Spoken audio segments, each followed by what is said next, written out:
اعوذ باللہ من الشیطان الرجیم بسم اللہ الرحمن الرحیم رضیت باللہ ربا وبالاسلام دینا وبمحمد صلی اللہ علیہ وسلم نبیا ورسولا رب اشرح لی صدری ویسر لی امری واحلل عقدۃ من لسانی یفقہوا قولی۔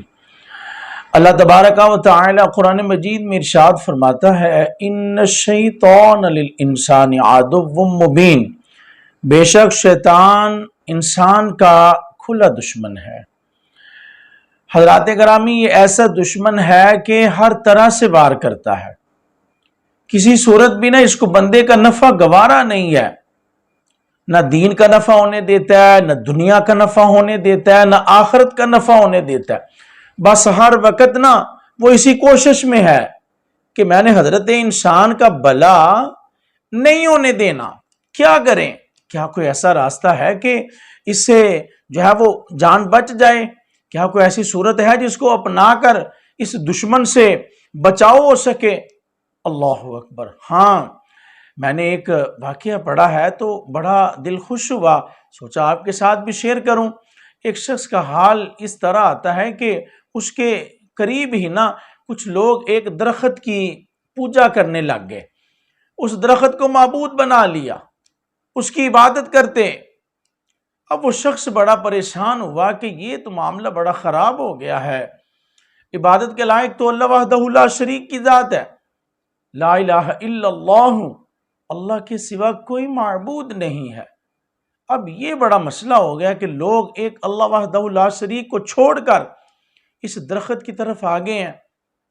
رات کو سوچتا ہے کہ صبح میں نے نا اس درخت کو کاٹ دینا ہے، جو مرضی ہو جائے، درخت کو میں نے کاٹ دینا، نہ درخت رہے گا، نہ اس کی پوجا ہوگی، نہ درخت ہوگا، نہ لوگ اس کے پاس آئیں گے۔ اچھا، جب صبح ہوئی نا، اس نے کلہاڑا لیا اور نکل پڑا گھر سے۔ ابھی کچھ دور پہنچتا ہے تو راستے میں نا شیطان اس کا راستہ روک لیتا ہے۔ شیطان کہتا ہے بھائی کدھر جا رہے ہو؟ کہتے ہیں میں اس درخت کو کاٹنے جا رہا ہوں جس کو لوگوں نے معبود بنا لی ہے، جس کی عبادت کر رہے ہیں۔ استغفر اللہ، عبادت کے لائق تو اللہ وحدہ لا شریک ہے۔ اب وہ ابلیس تھا، کہنے لگا نا میں نے تمہیں ایسا نہیں کرنے دینا۔ کیوں بھائی، تم نے کیوں نہیں کرنے دینا؟ کہتے بس میری مرضی، میں تمہیں کبھی بھی درخت نہیں کاٹنے دوں گا۔ بحث ہو گئی، اب وہ نا جھگڑ پڑے، ہاتھا پائی ہو گئی۔ اب اس بندے نے نا شیطان کو بچھاڑ دیا، گرا دیا، اسے زیر کر دیا۔ اب وہ پریشان ہوا کہ یہ بندے نے مجھے گرا دیا۔ پھر دوبارہ مقابلہ ہوا، پھر شیطان کو گرا دیا گیا، پھر وہ زیر ہو گیا۔ تیسری بار پھر مقابلہ ہوا تو اس مرد مجاہد نے نا اسے گرا دیا۔ پھر وہ شیطان جو ہے نا بے بس ہو گیا۔ اب جب 3 مرتبہ اس کی تینوں کوششیں بیکار جاتی ہیں نا تو پھر وہ کہتا ہے کہ یار ایسا کرو، میرے ساتھ نا ایک لین دین کی بات کر لو۔ سوچو درخت کاٹو گے کیا تمہیں ملے گا؟ کچھ بھی نہیں۔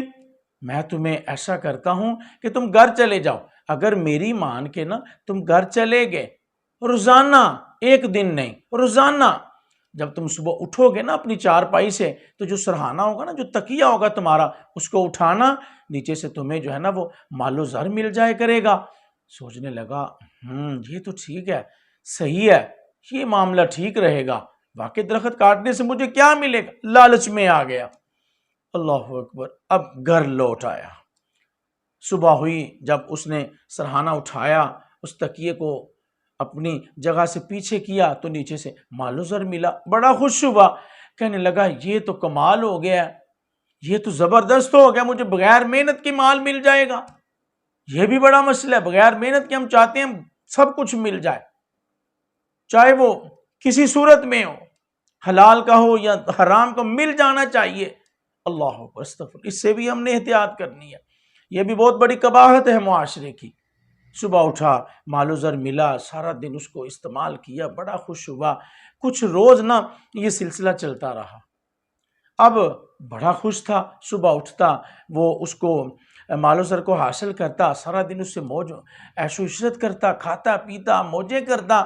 اب کچھ روز تو یہ سلسلہ چلتا رہا، لیکن ایک روز جب وہ اٹھا نا تو سرہانے کو سائڈ پہ کیا تو نیچے کچھ نہ پایا، پھر اٹھا کلہاڑا لیا پھر نکل پڑا، اب اسی مقام پر پھر شیطان آ گیا، بھائی کدھر جا رہے ہو؟ درخت کو کاٹنے جا رہا ہوں۔ کیوں جی؟ اس لیے جی اللہ کے سوا لوگ اس کی عبادت کرتے ہیں، اللہ کی عبادت کرنی چاہیے، لوگ تو اس کی کر رہے ہیں۔ کہتے ہیں آج میں نے اس کو کاٹ کے چھوڑنا ہے۔ ابلیس کہتا ہے کیوں بھائی، تم کون ہوتے ہو کاٹنے والے؟ میں دیکھتا ہوں تم کیسے کاٹتے ہو۔ پھر جھگڑا ہو گیا، ہاتھا پائی ہو گئی، اب معاملہ الٹ ہو گیا۔ اب شیطان نے نا اس انسان کو بچھاڑ دیا، گرا دیا، پھر دوسری بار بھی بچھاڑ دیا، گرا، تیسری بار بھی اسے بچھاڑا، زیر کر دیا۔ اب کہنے لگا یار بات سمجھ سے بالا تر ہے، آج سے کچھ روز پہلے تو تمہارا بس نہیں تھا چل رہا مجھ پہ، آج معاملہ ایسا ہے کہ آج میرا بس تجھ پہ نہیں چل رہا، وجہ کیا ہے؟ حضرات یہ بات ہے مین، اس کی ضرورت ہے، یہ ہے وظیفہ، یہ ہے عمل، یہ ہے سبق، اس محنت کو کرنے کی ضرورت ہے جس سے ہم بڑی دور چلے گئے ہیں۔ اللہ اکبر۔ اب اس شیطان نے جواب یہ دیا، جب اس دن تو آیا تھا نا خالصتاً، اخلاص کے ساتھ، اللہ کی رضا کے لیے تو نکلا تھا، تیری نیت، تیرا مقصد، تیرا مطلب یہی تھا کہ اللہ کی رضا کے لیے میں نے اس درخت کو کاٹ دینا ہے، یہ جو گناہ لوگ کر رہے ہیں اس سے بچ جائیں گے، یہ فتنہ ختم ہو جائے گا۔ خالصتاً تو اللہ کی رضا کے لیے نکلا تھا، اللہ کو راضی کرنے کے لیے نکلا تھا، کوئی دکھلاوا، کوئی مقصد نہیں تھا تیرا، کوئی ذاتیات مقصد نہیں تھی۔ تو جس بندے کا اخلاص ہوتا ہے نا، میں ہزارہ کوششوں کے باوجود بھی نا اس پر غالب نہیں آ سکتا، اسے روک نہیں سکتا، میرا بس ہی نہیں چلتا۔ اللہ اکبر۔ اخلاص والے پر میرا زور ہے نہیں چلتا، میں جو مرضی کر لوں، جو مرضی کر لوں، میرا اس پر کوئی بس نہیں چلتا۔ حضرات اخلاص بہت بڑی دولت ہے، اخلاص بہت بڑی نعمت ہے۔ اس دن تو اخلاص کے ساتھ آیا تھا، اس لیے میرا بس نہیں چل رہا تھا، میں مات کھاتا گیا۔